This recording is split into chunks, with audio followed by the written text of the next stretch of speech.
The garage door was still rattling shut behind my truck when I walked into a silence that felt wrong, the kind of silence that has weight to it, and when I stepped into our bedroom and saw my wife of 14 years kneeling over an open suitcase, carefully folding my shirts instead of her own, my heart dropped through the floor because in that single frozen moment I understood, with a certainty that made my hands go cold, that this wasn't a mistake, this was a decision, and she was the one. Leaving me by making sure I was the one who left first. Before I tell you what happened next, and where this story goes, and what I learned about love, forgiveness, and second chances in the weeks that followed, I want to ask you something. If you believe that people can be broken and still be worth loving, if you believe that families can shatter and still find their way back together, if you believe in kindness even when it costs you something, then please take a moment right now to like this video, leave a comment, share it with someone who needs a little hope today, and subscribe to our channel, because stories like this one are the reason we started this journey together, and every single one of you who joins our community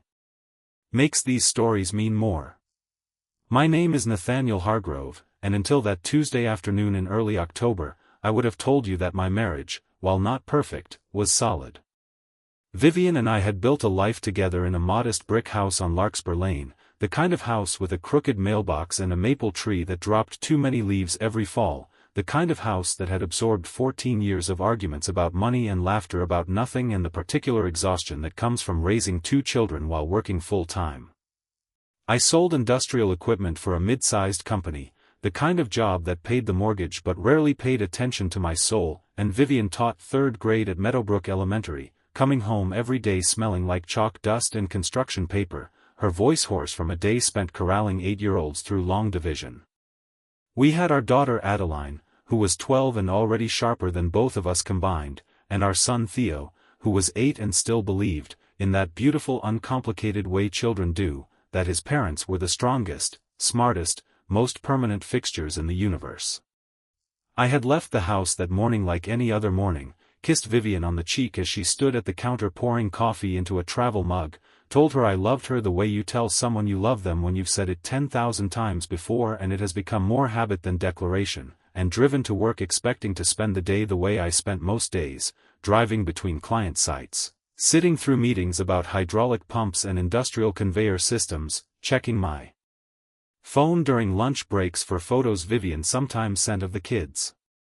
But that particular Tuesday, my afternoon meeting had been cancelled without warning, a client rescheduling because of a flooded warehouse, and rather than sit in a coffee shop killing 3 hours, I decided to drive home, thinking I might surprise Vivian, maybe pick up Theo from his half-day at school together, maybe steal an unexpected hour of quiet before the chaos of the evening routine began.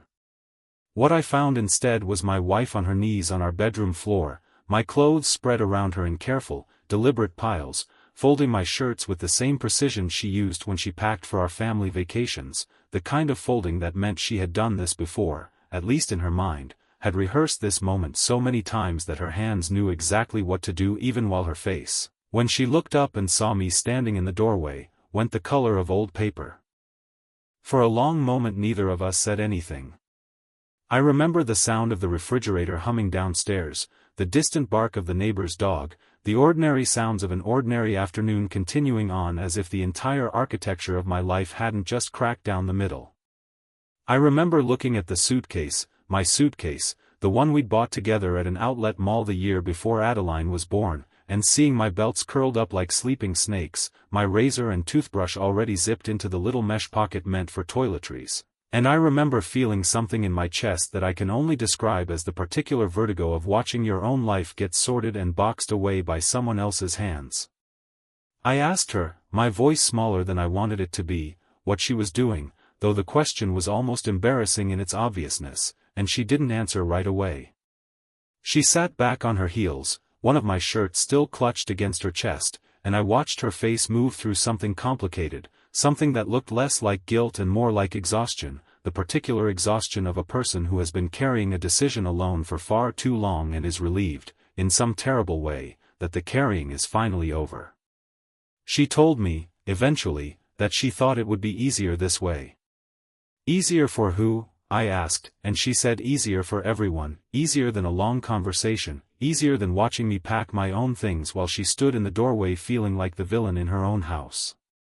She said she had been thinking about this for months, that she had tried to bring it up before, that she had started sentences she never finished because every time she looked at me she saw the man she married and couldn't figure out how to explain that somewhere along the way, in the grinding routine of work and bills and school pickups and grocery lists, she had stopped being able to find him inside herself, the part of her that used to feel like a wife, like a partner, like someone who was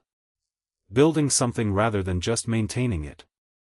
I want to be honest with you, because I think honesty is the only thing worth offering in a story like this one, and honesty requires me to tell you that my first reaction wasn't grief, it was anger, sharp and immediate, the kind of anger that comes from feeling ambushed in your own bedroom.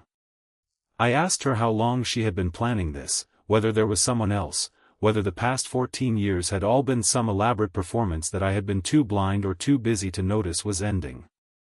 She flinched at the question about someone else, not because there was another man, she assured me later, tears finally breaking loose down her face, but because the accusation itself felt like one more way I had failed to actually see her, reducing her pain to something as simple and as forgivable as infidelity rather than something as complicated and as damning as loneliness inside a marriage that looked fine from the outside. We stood in that bedroom for what felt like hours but was probably only 20 minutes, the suitcase between us like a small, terrible monument, and she told me things I hadn't let myself hear before, or maybe things she hadn't found the courage to say before, about how she felt invisible in our own house, how she had become the person who managed everything and was thanked for none of it, how somewhere in the last several years I had stopped asking her real questions, had stopped noticing when she cut her hair or lost weight or came home crying from a hard day at school, how our conversations had shrunk down to logistics, who was picking up Theo, whether we needed milk, when the car needed an oil change, until she felt less like my wife and more like a co-manager of a household we happened to both live in.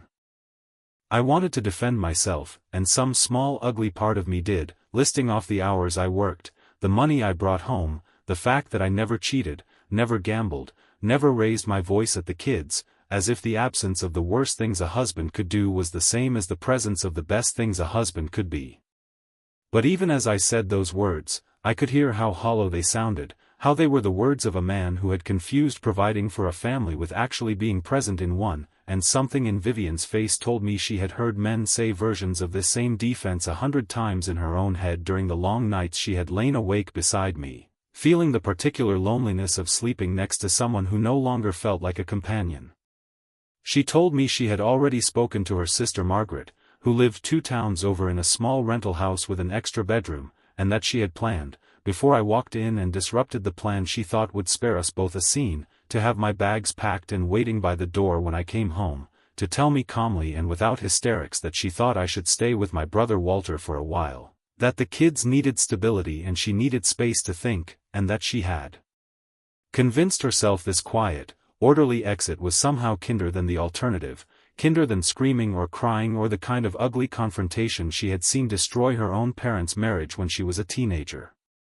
I sat down on the edge of our bed, the same bed where we had whispered about baby names, where we had held each other through miscarriages and job losses and the particular terror of watching Theo run a fever of 104 when he was 3 years old, and I felt something crack open inside my chest that had nothing to do with anger anymore. I asked her, quietly, if she still loved me, and she was silent for so long that I thought the silence itself was the answer, until finally she said that she didn't know anymore, that she had loved me so completely once that she couldn't remember when loving me had started to feel like something she had to work at rather than something that simply was, and that not knowing the answer to my question terrified her more than anything else in her entire life. I want to pause here and tell you that if you have ever felt unseen by someone you love, if you have ever felt like the architecture of your family was slowly hollowing you out while everyone around you assumed you were fine, then you already understand what Vivian was carrying that day, and if this story is resonating with you even a little, please consider leaving a comment sharing what it means to you, because our community grows stronger every time someone is brave enough to share their own truth alongside a story like this one. That afternoon, Vivian and I did not resolve anything, not really. We agreed, sitting on opposite ends of our bed with the half-packed suitcase between us, that we needed to pick up Theo from school, that Adeline would be home in an hour expecting a normal afternoon, and that whatever we were going to do about our marriage could not be decided in the space of a single devastating conversation. We agreed, without either of us fully articulating it, to a strange kind of temporary truce, an unspoken decision to hold our children's ordinary afternoon together, snack time and homework and the small rituals of family life, even while the ground beneath both of us had shifted in ways neither of us yet understood. I drove to pick up Theo, and I remember sitting in the car line outside Meadowbrook Elementary, watching the other parents chat easily with each other through open windows, feeling like I was underwater, like the ordinary world was continuing at its ordinary pace while I was suspended somewhere else entirely, drowning quietly in a car that smelled like coffee and the pine air freshener Vivian had hung on the rearview mirror months ago. When Theo climbed into the back seat, chattering about a science project involving baking soda volcanoes, I found myself gripping the steering wheel and forcing my voice into a register of normalcy I did not feel, asking him questions about his day, laughing at the right moments, all while some part of my brain kept replaying the image of my shirts folded into careful piles on our bedroom floor. That evening was one of the strangest of my life, because it looked, from the outside, almost exactly like every other evening. Vivian made dinner, chicken and rice, the kids fought briefly over whose turn it was to set the table, Adeline complained about a math worksheet, Theo insisted on telling an elaborate and mostly incomprehensible story about a kid in his class who claimed to have seen a coyote in the school parking lot. Vivian and I moved around each other in the kitchen with the careful choreography of two people who had cooked side by side 1,000 times before, and if you had been watching through the window, you would have seen nothing unusual, a family having dinner on a Tuesday evening, the golden light of early autumn slanting through the kitchen window. But underneath that ordinary surface, I felt like I was standing at the edge of something enormous, and I suspect Vivian felt the same, because several times during dinner I caught her watching me with an expression I couldn't quite read, something between grief and searching, as if she was trying to find, in my familiar face, some sign of the man she had fallen in love with all those years ago. After the kids were in bed, Vivian and I sat at the kitchen table, the overhead light too bright and too honest, and we talked in a way we hadn't talked in years, maybe ever. I told her about the fear I carried every single day, the fear of not being enough, of watching my own father work himself into an early grave trying to provide for a family that never once told him they saw how hard he was trying, and how somewhere along the way I had decided that being a good husband meant being useful rather than being present, that I had confused the absence of complaint for the presence of contentment, and that I had let myself believe, because it was easier, that as long as the bills were paid and the roof didn't leak, everything else would simply take care of itself. Vivian told me about the specific loneliness of teaching other people's children all day, pouring herself into them, celebrating their small victories and worrying over their struggles, and then coming home to a house where she often felt like just another piece of furniture, necessary and functional but rarely truly seen. She told me about the night, nearly a year earlier, when she had cried alone in the bathroom after a miscarriage we had never really talked about, a pregnancy so early that we had agreed, in the clinical shorthand couples use to protect themselves from grief, not to make a big deal of it, and how she had needed me that night in a way I never understood because I had never asked, and how that single unspoken need had become, over the following months, a kind of quiet wound that she didn't know how to show me without feeling like she was accusing me of something I hadn't even known I was doing wrong. I want you to understand that this conversation did not fix anything, not in one night, because real healing rarely happens in a single dramatic conversation no matter how honest it is. But something did shift between us that evening, some old wall developing its first genuine crack, and when Vivian finally asked me whether I wanted to try, whether I actually wanted to fight for our marriage or whether some part of me had already, quietly, checked out the way she had, I told her the truest thing I had said in years, which was that I didn't know how to fight for something I hadn't realized was slipping away, but that I wanted to learn, if she would let me. Over the following weeks, our house existed in a strange, suspended state, not broken but not yet healed, the suitcase unpacked but sitting empty in the corner of our closet like a silent reminder of how close we had come to an ending. Vivian and I began seeing a marriage counselor, a soft-spoken woman named Eleanor with an office that smelled like lavender and old books, and I want to tell you honestly that the first several sessions were some of the hardest hours of my life, harder in some ways than the day I found Vivian packing my clothes, because sitting across from her in Eleanor's office meant actually listening, without defending myself, to every way I had failed to show up for the woman I loved. I learned things about myself in that office that I am not proud of. I learned that I had inherited, without ever examining it, my father's belief that emotional labor was women's work, that providing financially excused me from the harder, quieter work of actually building intimacy. I learned that I had a habit, developed over years without my even noticing, of retreating into silence whenever conversations became difficult, a habit that Vivian had experienced not as peacefulness but as abandonment, as if I simply disappeared, emotionally, the moment things got hard. Eleanor helped me understand that the absence of visible conflict in our marriage had not been evidence of health, as I had lazily assumed, but evidence of two people slowly giving up on the difficult, necessary work of actually knowing each other. Vivian, for her part, admitted in those sessions that she had allowed her resentment to calcify into something she never gave me a fair chance to address, that she had made assumptions about my inner life based on my outer behavior, deciding I simply didn't care rather than considering that I might not know how to show that I did. She admitted that packing my suitcase instead of leaving herself had been, in some way she hadn't fully examined until Eleanor gently pointed it out, an act of self-protection disguised as consideration, a way of ensuring that if our marriage ended, it would end with her as the one who stayed, the one who kept the house and the children and the version of normalcy she desperately needed, rather than the one who left and had to rebuild an entire life from nothing. During this same period, life did not pause to accommodate our healing. Adeline, 12 and perceptive in the particular unsettling way that children on the edge of adolescence often are, began asking pointed questions about why her parents were suddenly going somewhere together every Thursday evening, why the atmosphere in the house sometimes felt like walking through a room after an argument even when no argument had visibly occurred. I remember the night she cornered me in the kitchen while I was washing dishes, her arms crossed in a stance she had clearly practiced, and asked me directly whether Vivian and I were getting a divorce. I set down the dish towel and told her the truth, that her mother and I had been going through a hard time, that we loved each other and loved her and Theo more than anything in the world, but that adults sometimes forget how to show each other that love and have to relearn it, the same way you have to relearn a skill you haven't practiced in a long time. Adeline listened with the particular seriousness of a child trying to be brave for her parents' sake, and then she asked me if it was her fault, if she and Theo caused too much stress, and something in my chest broke clean in half at the question, because I understood in that moment that our silent unraveling had not been as invisible to our children as we had told ourselves it was. I held Adeline for a long time in that kitchen, promising her that nothing about our struggles was her fault or Theo's fault, that she was, in fact, one of the very best things Vivian and I had ever built together, and that whatever happened between her mother and me, our love for her and her brother was not conditional, was not something that could be diminished by the difficulties adults sometimes carried.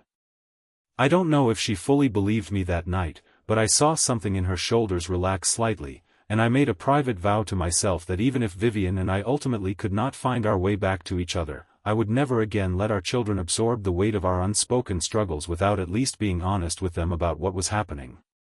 Around the 6th week of counseling, something happened that I believe was the true turning point of our story, though it looked, on the surface, like an ordinary Saturday afternoon.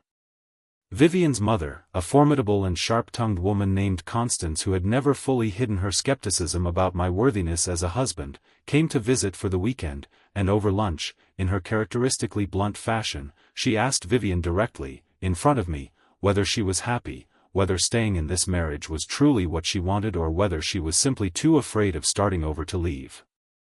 I braced myself, certain that Constance's question, however well-intentioned, would reopen every wound we had spent weeks trying to close. But Vivian, after a long pause, looked at her mother and then at me, and said something I will carry with me for the rest of my life.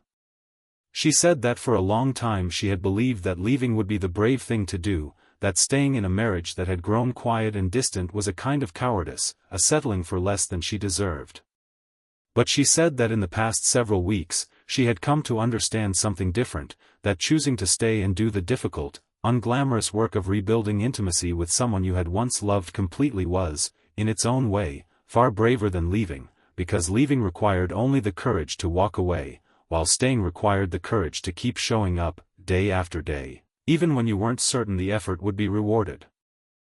I don't think I had ever loved my wife more than I did in that moment, watching her defend our fragile, still healing marriage to her own mother, watching her choose me, choose us, not out of fear or obligation but out of a genuinely reconsidered belief that what we were building was worth building.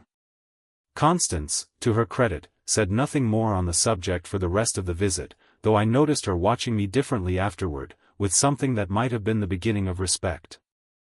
The months that followed were not a straight line toward healing, because real life rarely moves that way. There were setbacks, evenings when old patterns reasserted themselves, when I retreated into silence and Vivian's frustration flared back up, when we had to consciously, deliberately choose to do the harder thing rather than the easier thing. But we also built new rituals together, small ones, like the habit we developed of taking a walk around the block every evening after dinner, just the two of us, leaving the kids in charge of clearing the table, using those 20 minutes to actually talk to each other about our days, our worries, our small joys, in a way we had stopped doing years earlier without either of us quite noticing the drift. I started asking Vivian real questions again, not just about logistics but about her inner life, what she was reading, what she was thinking about, what scared her, what she missed about her 20s, what she hoped for in the next 10 years. I learned, embarrassingly late in our marriage, that she had once dreamed of writing children's books, a dream she had quietly shelved when Adeline was born and never fully picked back up, and I began encouraging her, in small persistent ways, to carve out time for that old dream, even buying her a notebook for her birthday with a note inside telling her that I wanted to be the kind of husband who made room for her whole self, not just the parts of her that were useful to our household. Vivian, in turn, began sharing the emotional labor of parenting more openly with me rather than silently absorbing it and resenting me for not noticing, telling me directly when she needed help rather than waiting for me to somehow intuit it, and I learned to actually hear those requests as invitations to show up rather than as criticisms of my past failures. We started having what Eleanor called weekly check-ins, 15 minutes every Sunday evening where we simply asked each other how we were doing, really doing, not the automatic fine that had become our default answer over the years but an honest accounting of what was working and what wasn't. Around the 4th month after that terrible, revelatory afternoon in our bedroom, something happened that I think of as a kind of quiet miracle, though it was really just the natural result of two people doing hard, consistent work over time. Vivian and I were sitting on the back porch on a warm October evening, the kids inside watching a movie, the last of the daylight gold and soft across the yard, and she reached over and took my hand, something she hadn't done spontaneously in longer than either of us could remember, and told me that she had woken up that morning and, for the first time in over a year, had felt genuinely, uncomplicatedly happy to see me across the breakfast table. She said it wasn't dramatic, wasn't a single lightning bolt of restored love, but a quiet accumulation of small moments, small choices, small acts of showing up, that had slowly, almost imperceptibly, rebuilt something she had genuinely feared was gone forever. I want to tell you, if you are still with me in this story, that I am not sharing this with you to suggest that every broken marriage can or should be repaired, because I know that isn't true, and I know some of you listening have lived through endings that were necessary and right, and I honor that truth completely. But I am sharing this because I believe, with everything in me, that the capacity for forgiveness, the willingness to see someone clearly, flaws and failures included, and choose them anyway, is one of the most profound and undervalued forms of courage a person can possess, and if this story has moved you even a little, would be so grateful if you would leave a comment sharing a moment in your own life when forgiveness, or the choice to keep showing up for someone, changed everything for you. Because those stories matter, and our community becomes richer every time someone shares their truth. By the time winter arrived, our house on Larkspur Lane had become, once again, a place that felt like home rather than a place we simply cohabited. Adeline, who had watched her parents nearly unravel and then watched us fight our way back to each other, seemed to carry a new kind of quiet confidence, as if witnessing our imperfect repair had taught her something about resilience that no easy, conflict-free childhood could have offered. Theo, still young enough to have been mostly shielded from the worst of our struggle, simply seemed to notice that his parents laughed more, that dinners felt lighter, that the low-grade tension he had perhaps sensed without fully understanding had lifted from the house like fog burning off in morning sun. One afternoon in early December, nearly 2 months to the day since I had walked into our bedroom and found Vivian folding my shirts into a suitcase meant to send me away. I came home early again, on purpose this time, wanting to surprise her the way I had accidentally surprised her that terrible Tuesday. I walked into our bedroom and found her sitting cross-legged on the floor, notebook open in her lap, pen moving quickly across the page, so absorbed in whatever story she was writing that she didn't hear me in the doorway until I said her name. She looked up at me, startled, and then smiled, the kind of full, unguarded smile I hadn't seen from her in longer than I wanted to admit, and told me she was working on a children's book about a lighthouse that thought it had lost its purpose because the ship stopped needing its light, until it realized that the light wasn't just for guiding ships home but for reminding anyone who saw it, from however far away, that it was still standing, still shining, still there. I sat down on the floor beside her, in the same spot where I had once seen my folded shirts arranged like small casualties of a marriage I thought was ending, and I told her that I thought it was the most beautiful story I had ever heard, and I meant it completely, not just because of the words themselves but because of everything those words represented. A woman who had once believed she needed to disappear quietly from her own marriage now sitting in that same room writing about the courage of staying lit even when you feel forgotten. We didn't solve every problem that day, and I won't pretend our marriage became effortless after that, because real love, the kind that survives real hardship, is never effortless. It is a daily choice, a daily act of showing up even on the days you don't particularly feel like it. But I can tell you that as I write this, sitting in that same house on Larkspur Lane, listening to Theo laugh at something on television downstairs and Adeline practicing piano with more enthusiasm than skill, I understand something about love that I did not understand before that terrible, transformative Tuesday. I understand that love is not a feeling you either have or don't have, not a fixed resource that simply runs out, but a practice, a discipline, a series of small choices made over and over again to see the person beside you clearly and choose them anyway, to keep showing up even when showing up is hard, especially when showing up is hard.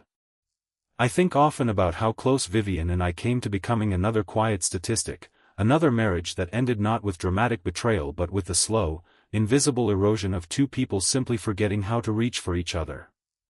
I think about how easily that Tuesday could have gone differently, how if I hadn't come home early, if that suitcase had been packed and waiting by the door as originally planned, if we hadn't been forced into that raw, unplanned confrontation, we might have simply drifted into a separation neither of us truly wanted, carried along by momentum and fear rather than by any genuine decision. And I think, with real gratitude, about the counselor who helped us find language for wounds we didn't know how to name, about the friends and family who held space for our struggle without judgment, about the particular grace of a marriage given a second chance and the discipline required to actually honor that chance rather than simply feel relieved by it. If you have made it this far in our story, I want to ask you something important, something I think about often. What is one thing, one small daily choice, that you could make today to show up more fully for someone you love, whether that is a spouse, a parent, a child, or a friend you have let drift too far from the center of your life? I would be so moved if you shared your answer in the comments below, because I believe these stories are meant to be lived in community, meant to remind each of us that we are not alone in our struggles or our hopes, and that healing, when it comes, so often comes through the simple, radical act of choosing to keep showing up for one another. Before I close this story, I want to say clearly and directly what I hope you take with you today. If this story touched your heart even a little, please take a moment to like this video, leave a meaningful comment about what forgiveness or second chances mean to you, share this story with someone in your life who might need a reminder of hope today, and subscribe to our channel so that you never miss another one of these emotional journeys we are building together as a community. Every like, every comment, every share helps these stories reach the people who need them most, people who might be sitting, right now, in their own version of that bedroom, wondering if the love they thought they lost can somehow be found again. As for Vivian and me, our story continues in the ordinary, unglamorous way that real love stories do, in shared coffee in the morning, in evening walks around the block, in the small persistent choice to see each other clearly and choose each other anyway. We still have hard days. We still occasionally fall into old patterns and have to consciously, deliberately climb back out of them. But we no longer mistake the absence of visible conflict for the presence of genuine connection, and we no longer let the quiet, invisible erosion of everyday life convince us that love, once strong, simply disappears on its own. Sometimes, late at night, after the kids are asleep and the house has settled into its familiar creaks and silences, I think about that suitcase in our closet, still there, though we have never spoken of using it again. I think about how close we came to an ending, and how grateful I am, every single day, that we found our way instead to a beginning, imperfect and hard-won and entirely worth it.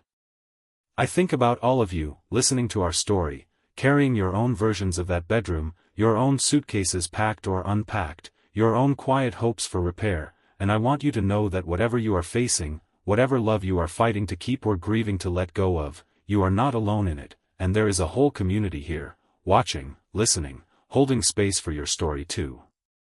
Thank you for walking through this journey with us today.